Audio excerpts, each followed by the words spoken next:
దేవుని నామం స్తోత్రం కలుగును గాక. మరి ఈ సమయంలో కొద్ది మాటలు దేవుని వాక్యం నుండి మనం జ్ఞాపకం చేసుకుందాం, ధ్యానం చేద్దాం. లేకపోతే మీరు ఈ ఛానల్లో సబ్స్క్రైబ్ చేసుకోండి, లైక్ చేయండి. మత్తయ్య జీసస్ కొత్తయ్య. మరి ఈ సమయంలో మనిషి అనే పదం గురించి మనం ఆలోచన చేద్దాం. ప్రతి పదం కూడా ప్రభువైన యేసుక్రీస్తునందు చాలా శక్తివంతమైంది, చాలా గంభీరమైంది. ప్రతి పదము లోకంలో ఉన్న పదాలు కావచ్చు, బైబిల్లో ఉన్న పదాలు కావచ్చు, అన్నీ కూడా ప్రభువైన యేసుక్రీస్తునందు చాలా శక్తివంతమైనవి. లోకంలో ఒక పదం ఒక అర్థాన్ని ఇస్తే, ప్రభువునందు ఇంకా శ్రేష్టమైన అర్థాన్ని, బలమైన అర్థాన్ని, జీవము, నిత్య జీవానికి సంబంధించిన అర్థాన్ని అవి ఇస్తాయి. ఆయన నిత్య జీవమై ఉన్నారు, జీవాధిపతి అని లేఖనం చెప్తున్నది.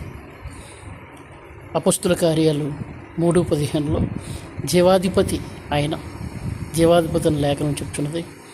ఆయన ఏ పదం ఆయన దగ్గరికి తీసుకొచ్చినా జీవం కలిగి ఉంటుంది.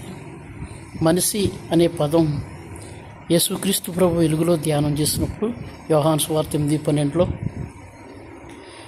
యేసుక్రీస్తు లోకానికి వెలుగై ఉన్నారని అన్నారు. ఆ వెలుగులో, ఆ బైబిల్ వాక్య వెలుగులో, లేఖన వెలుగులో పరిశీలన చేసినట్లయితే అది శక్తివంతమైంది.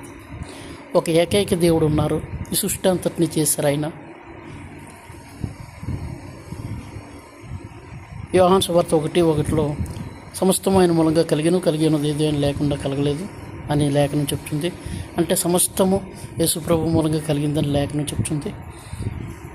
ఒక దేవుడు ఉన్నారు అనుకుందాం. ఆ ఏకైక దేవుడు మనిషిని చేశాడు. ఎలా మనిషిని చేశారు అని ఆలోచన చేసినట్లయితే, మనిషి స్వరూపము, రూపము ఆయనలోనే ఉంది. ఆయనే మనిషికి తన రూపాన్ని ఇచ్చారు కాబట్టి మనిషికి ఆ రూపం ఉంది. కాళ్ళు, చేతులు, ముఖము, ఈ వీపు, పొట్ట, ఇవన్నీ కూడా దేవునికి ఉన్నాయి కనుక మనిషికి ఆయన ఇచ్చారు. కాబట్టి మనిషిని గురించి ఆలోచన చేసినట్లయితే ప్రభువైన యేసుక్రీస్తు నిజమైన మనిషి అని లేఖనం చెప్తున్నది. మత్తయి సువార్త 28:22 చూసినప్పుడు యేసు అంటారు, మృతులు తమ